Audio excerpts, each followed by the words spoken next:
nombre de Jesús. Amén. Bien, los versículos de 2 Corintios capítulo 3, 1 al 17 dice la palabra de Dios de la siguiente manera.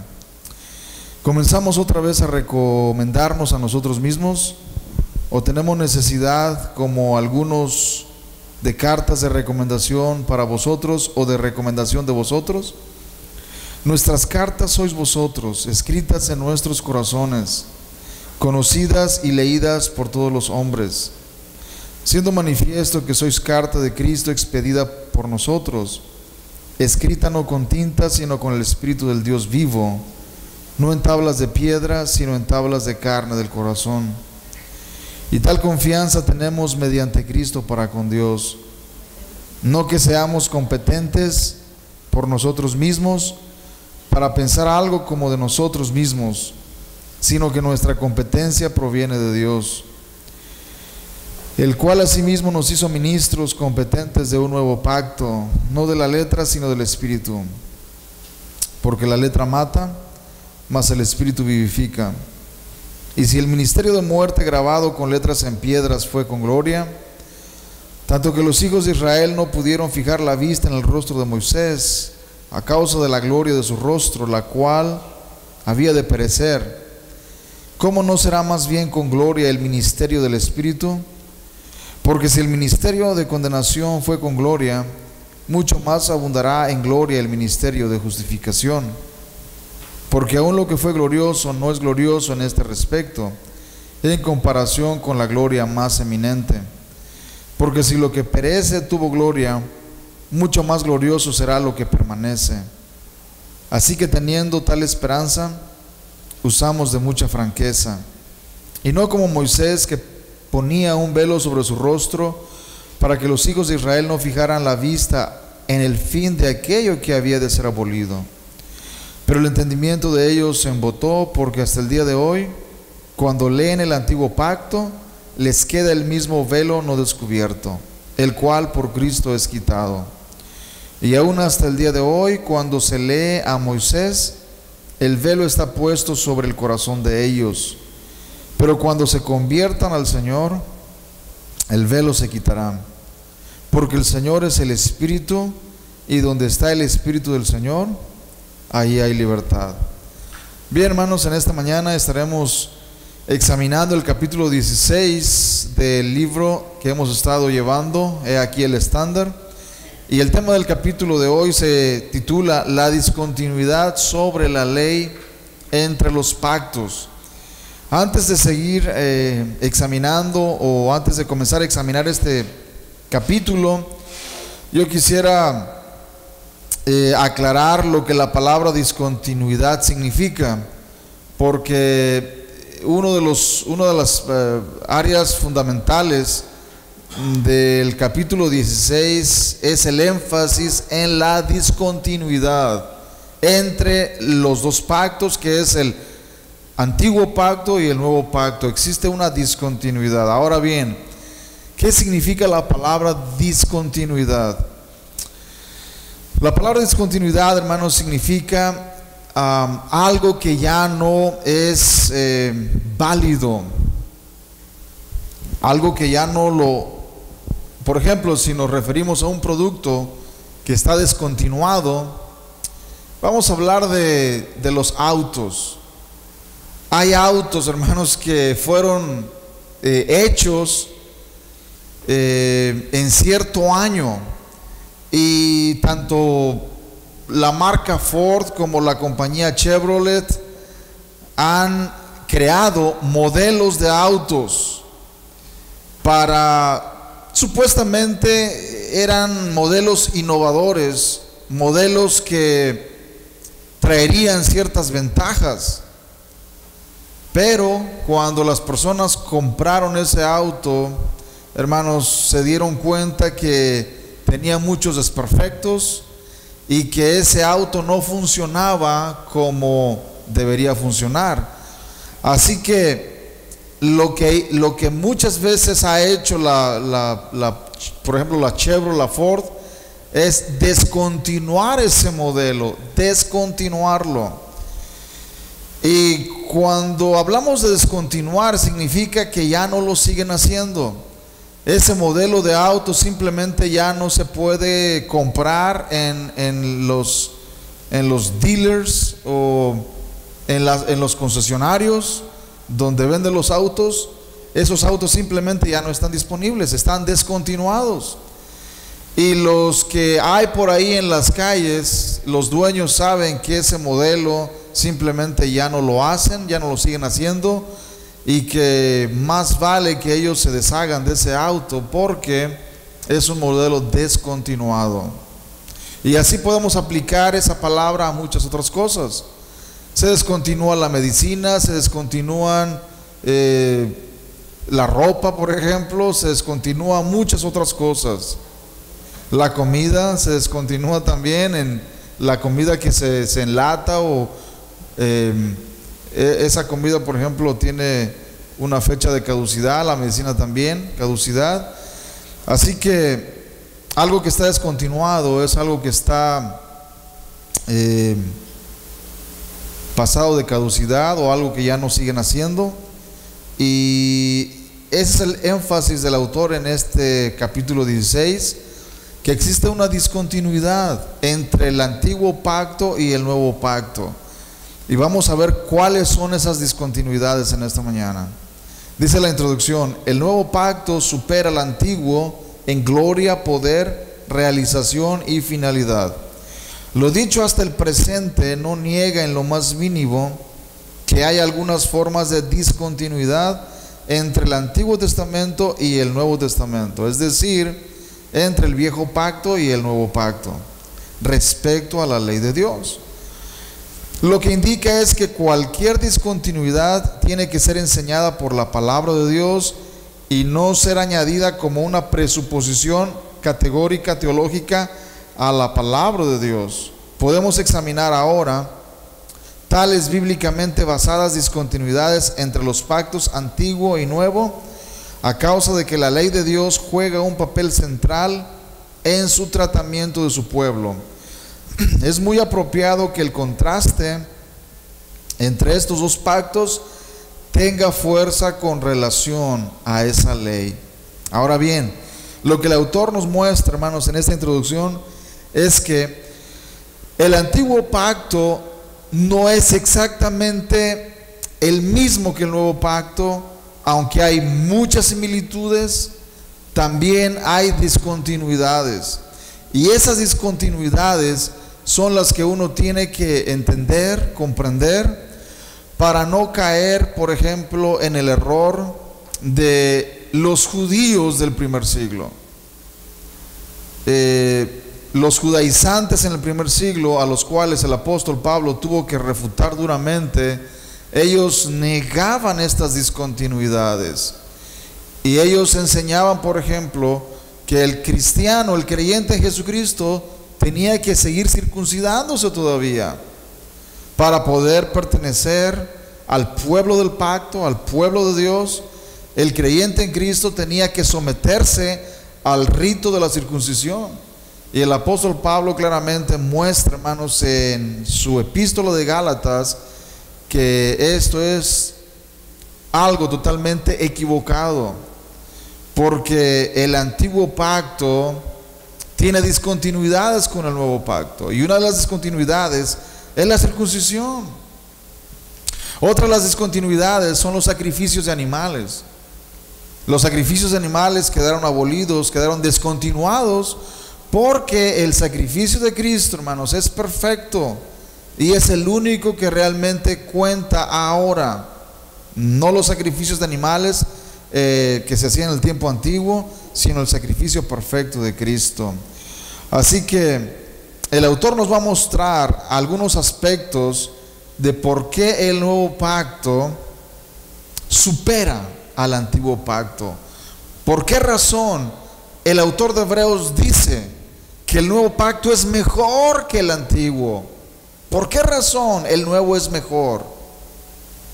Y hay otros cristianos que llevan esto al extremo y dicen: no, el nuevo pacto es mejor, por lo tanto el antiguo, todo lo del antiguo queda invalidado. No es así.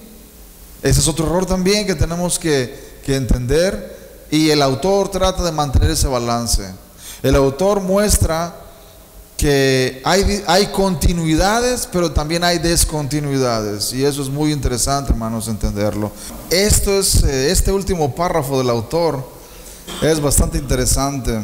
Dice: el contentarse con la ley misma o destacarla por encima del evangelio sería prueba de un sentido de juicio terriblemente pervertido. El nuevo pacto pone la ley en una perspectiva correcta al mostrarnos una gloria mucho mayor de lo que la ley poseía. Eso es exactamente uno de los argumentos del apóstol Pablo a la epístola de los Gálatas, al poner a los judaizantes bajo maldición. Porque los judaizantes, hermanos, enseñaban que las personas, los pecadores, podían justificarse guardando la ley. Y ningún ser humano puede ser justificado delante de Dios por guardar la ley. Ningún ser humano puede recibir el perdón de Dios por observar la ley. No hay nadie. Tiene que ser el evangelio de la gracia de Dios lo que libera al pecador, lo que le perdona. Es el evangelio de la gracia de Dios, las buenas nuevas de salvación.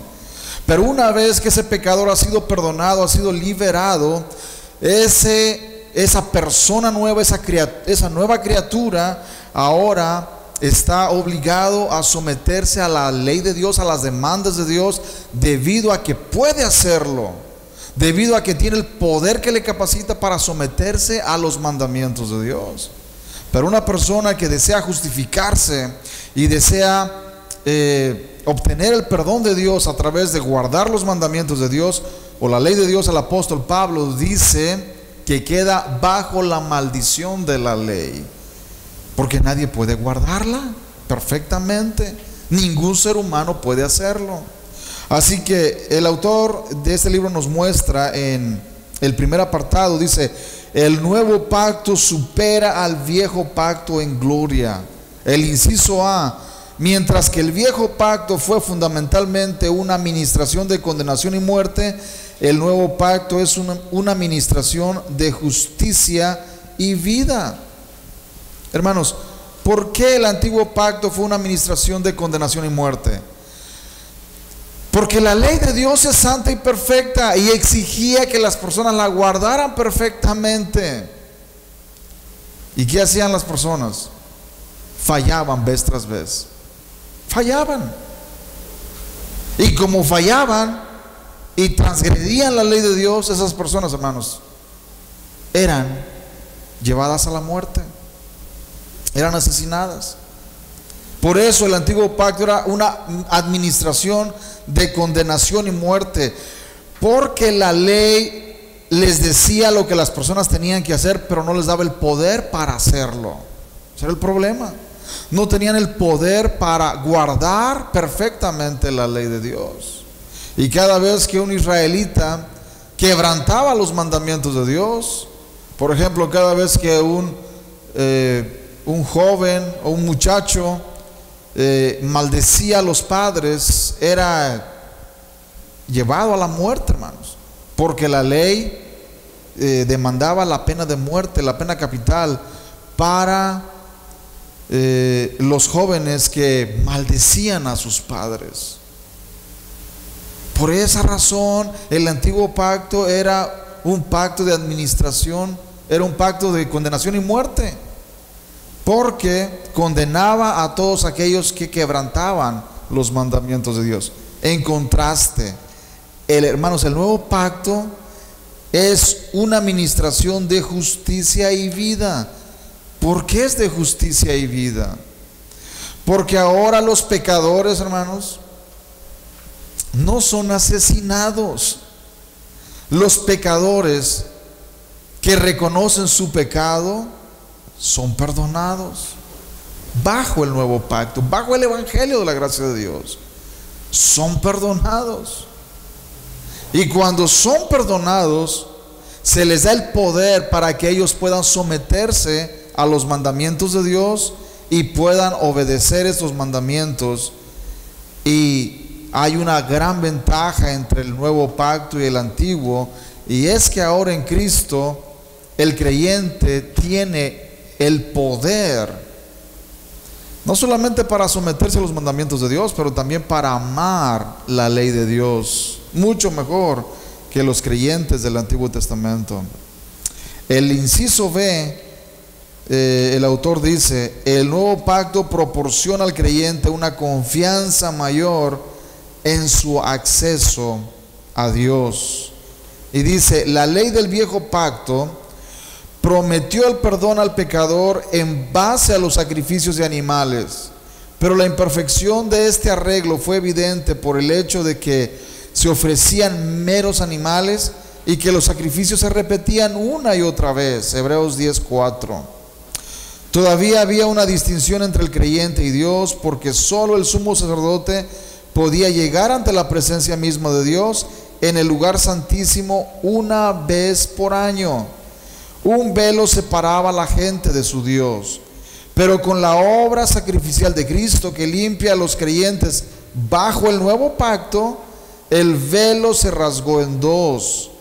Por medio de Cristo, el mediador del nuevo pacto, nosotros podemos tener acceso confiadamente al trono de la gracia. Bajo el viejo pacto, el camino al lugar santísimo no se había manifestado, pero bajo el nuevo pacto tenemos libertad para entrar en el lugar santísimo por la sangre de Jesucristo. Hermanos, esto es grandioso, el entender los beneficios del nuevo pacto. Hermanos, nos puede mostrar o nos puede dar ese sentido de gratitud y de seguridad, de que ahora bajo el nuevo pacto tenemos, hermanos, acceso a la presencia de Dios las 24 horas del día, los 7 días de la semana y los 365 días del año. Tenemos acceso a la presencia de Dios ahora bajo el nuevo pacto. En el antiguo pacto no era así. Bajo el antiguo pacto solamente el sumo sacerdote podía entrar al lugar santísimo una vez por año, solamente una vez por año. Pero bajo el nuevo pacto todos los creyentes tenemos el acceso a la presencia de Dios, ese acceso abierto. ¿Por qué lo tenemos abierto, hermanos? Porque la sangre de Cristo abrió el camino, porque la sangre de Cristo logró que ese camino quedara abierto. El autor de Hebreos nos muestra que tenemos ese acceso libre a la presencia de Dios, porque el velo del templo se rasgó con la muerte de Cristo. Ese velo que separaba el lugar santo del lugar santísimo, ahora fue eliminado, fue quitado. Y el apóstol Pablo dice en el capítulo 3 de 2 de Corintios, que leímos al principio, que Moisés puso un velo sobre su rostro porque brillaba después de haber bajado del monte. Lo más tremendo es, hermanos, de que el apóstol Pablo dice que ese mismo velo está todavía en el corazón de los judíos, de los israelitas. Ese velo que les impide ver la gloria de Cristo. Pues bien, ese velo, hermanos, es el mismo velo que les impide a ellos entender que el evangelio ahora de la gracia de Dios hace que los pecadores tengan acceso al lugar santísimo, que los pecadores perdonados a través de Cristo tengamos acceso al lugar santísimo. Aun cuando el velo del templo se rasgó en dos de arriba abajo, los judíos lo remendaron. Los judíos, hermanos, lo cosieron, y ese velo todavía sigue siendo un impedimento para ellos. Un impedimento. Ellos no pueden entrar a ese lugar santísimo porque rechazan a Cristo. rechazan el evangelio de Cristo. Y el nuevo pacto, hermanos, es lo que ha logrado que ese camino haya sido abierto, que ese camino sea accesible ahora para nosotros que estamos en Cristo. El inciso C, dice el autor, que a diferencia del viejo pacto, el nuevo pacto tiene una gloria permanente e inmarcesible. Y es aquí lo que él muestra, cómo el rostro de Moisés brillaba. Dice en 2 Corintios 3, Pablo compara la gloria del viejo pacto con su ley a la gloria que brillaba en la cara de Moisés después de recibir la ley. Lo que Pablo repite una y otra vez es que esa gloria estaba pereciendo y tuvo que ser velada o cubierta. Pero el nuevo pacto tiene una gloria transformadora que se ve en el rostro de Cristo. Esta gloria se ve con el rostro descubierto, que nos transforma permanente y progresivamente en la misma imagen, de gloria en gloria. Moisés reflejó la gloria de Dios solo de manera intermitente, con una gloria que perecía. Tal fue la excelencia de la ley del viejo pacto. Nosotros constantemente reflejamos la gloria no perecedera de Cristo, quien es la imagen misma de Dios. Por cierto, nos gloriamos en la esperanza de la gloria de Dios. Característico del nuevo pacto es una gloria que supera la ley, una gloria en que se puede clavar la mirada y la que también se puede reflejar sin interrupción. Hermanos, eso es tremendo. Bajo el antiguo pacto, aunque fue una administración en gloria hasta cierto punto, era una gloria perecedera, una gloria que perecía. El rostro de Moisés brillaba, hermanos, debido a que estaba en la presencia de Dios. Su rostro brillaba. Y los israelitas tenían tanto temor que le dijeron que se cubriera el rostro.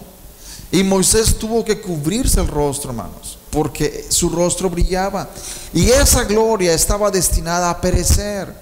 Pero ahora, bajo el nuevo pacto, hermanos, la gloria de Cristo, el rostro de Cristo brilla permanentemente.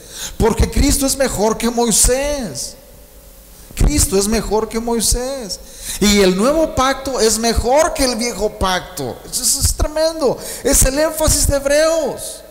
Y el autor, hermanos, no niega esto. El autor entiende que el nuevo pacto es mejor que el viejo pacto, porque es más glorioso. ¿Se dan cuenta? El nuevo pacto es más glorioso que el antiguo. Es más glorioso. Por eso los que estamos en Cristo, hermanos, podemos ver la gloria del Señor y ser transformados también y llevados de gloria en gloria, porque el nuevo pacto es mejor que el antiguo. El nuevo pacto es capaz de hacer esto. El antiguo pacto no era capaz de hacerlo, hermanos.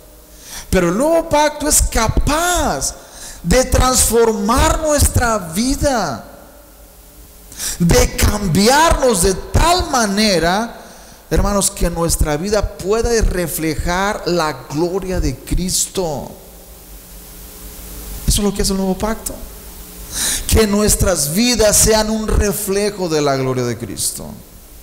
Por esa razón, el autor dice que el nuevo pacto tiene una gloria permanente e inmarcesible. La palabra inmarcesible quiere decir que no se marchita. Una gloria que no se apaga. Una gloria que no se desvanece. Una gloria que es permanente. Así es la gloria, hermanos, de Cristo bajo el nuevo pacto. Una gloria permanente e inmarcesible. Así que en el nuevo pacto la amenaza es quitada. Dice la página 128. Dios se nos acerca y la gloria es permanente. Esto nos proporciona un contexto diferente dentro del cual podemos usar la ley de Dios con la cual debemos tratar con la ley. El contentarse con la ley misma o destacarla por encima del evangelio sería prueba de un sentido de juicio terriblemente pervertido. El nuevo pacto pone la ley en una perspectiva correcta al mostrarnos una gloria mucho mayor de lo que la ley poseía. Hermanos, por esa razón nosotros no nos tratamos de justificar guardando la ley de Dios, no. ¿Para qué? Si la ley no nos justifica, la ley nos condena. La ley nos condena. Y entonces, ¿por qué hablamos tanto de la ley de Dios? Porque ahora bajo el nuevo pacto, porque ahora en Cristo, el creyente puede someterse a la ley de Dios, no para justificarse, sino porque ha sido justificado. ¿Se dan cuenta? No para ser perdonado, sino porque ha sido ya perdonado. El creyente bajo el nuevo pacto observa la perfecta ley de la libertad, y cuando la observa es transformado de gloria en gloria, porque ahora el creyente está en Cristo, y como está en Cristo, nueva ¿qué? Criatura es. Las cosas viejas pasaron y aquí todas son hechas nuevas. Solamente, hermanos, solamente en Cristo y con el poder de su Espíritu, el creyente bajo el Nuevo Testamento puede deleitarse verdaderamente en los mandamientos de Dios, puede deleitarse realmente en la ley de Dios, no para ganar la justificación y el perdón de Dios, sino porque Dios ha hecho una obra de gracia en su corazón, y porque ahora es un hijo de Dios que vive en libertad y desea agradar al Señor obedeciéndole en todo. De esa manera tenemos que acercarnos a la ley de Dios, hermano. De esa manera, con esa libertad con la que Cristo nos hizo libres. Hay muchos cristianos que dicen: oh, la ley de Dios trae esclavitud. ¿Esclavitud? ¿Por qué esclavitud? No, hermanos, el quebrantar la ley trae esclavitud. El que hace pecado, Cristo dijo, esclavo es del pecado. ¿Y qué cosa es pecado? Quebrantar la ley de Dios. Eso es pecado. El pecado es quebrantar la ley de Dios. Por lo tanto, hermanos, la ley de Dios no da esclavitud. La ley de Dios produce libertad, verdadera libertad, pero en aquellos que realmente están en Cristo. Porque los que no están en Cristo, hermanos, no pueden guardar la ley. La ley los condena. La ley los... Por esa razón, todo aquel no creyente tiene que correr a Cristo, a refugiarse en Cristo, y después que esté en Cristo, puede ahora sí obedecer los mandamientos. Si intenta obedecer los mandamientos de Dios, guardar la ley de Dios fuera de Cristo, hermanos, está perdido, totalmente perdido. En primer lugar, porque no puede guardar la ley de Dios, y en segundo lugar, porque la ley lo condena. Porque la ley en el Antiguo Testamento era una ministración de condenación y muerte, no de vida, sino de condenación, porque la ley condenaba al transgresor y no le daba el poder para obedecer los mandamientos de Dios. Hermanos, por esa razón, bajo el nuevo pacto tenemos esta grande ventaja y este grande poder y esta gran gloria de lo que Cristo logró por nosotros. El inciso 2 dice: el nuevo pacto supera al viejo pacto en poder. Bien, el segundo apartado, hermanos, el inciso número 2 dice: el nuevo pacto supera al viejo pacto en poder. Y el autor nos habla de esto en dos incisos. El inciso A dice que el nuevo pacto nos ofrece motivaciones mayores y más fuertes para obedecer la ley de Dios. Hermanos, una de las motivaciones para obedecer la ley en el Antiguo Testamento era que todo aquel que no obedeciera la ley de Dios debería morir. Por esa razón, el viejo pacto era una administración de condenación y muerte, porque toda persona que quebrantaba la ley de Dios era llevada a la muerte, era asesinada. Y la motivación principal para los israelitas era el temor a la muerte, ¿no es cierto? El temor que podían morir, hermanos. Podían morir al quebrantar un mandamiento de Dios. Pero ¿cuál es la motivación del creyente para observar los mandamientos de Dios bajo el nuevo pacto? No es el temor a la condenación eterna, hermanos, lo que hay en nosotros para no quebrantar los mandamientos de Dios.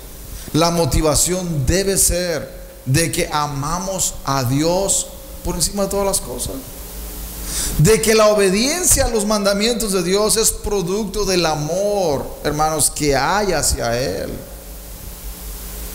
Es cierto que tal vez hay muchos cristianos que se abstienen de hacer aquello, esto y aquello otro, por el temor a perder su salvación o a perder esto o lo otro. Pero son cristianos que no han entendido en realidad la esencia de la salvación.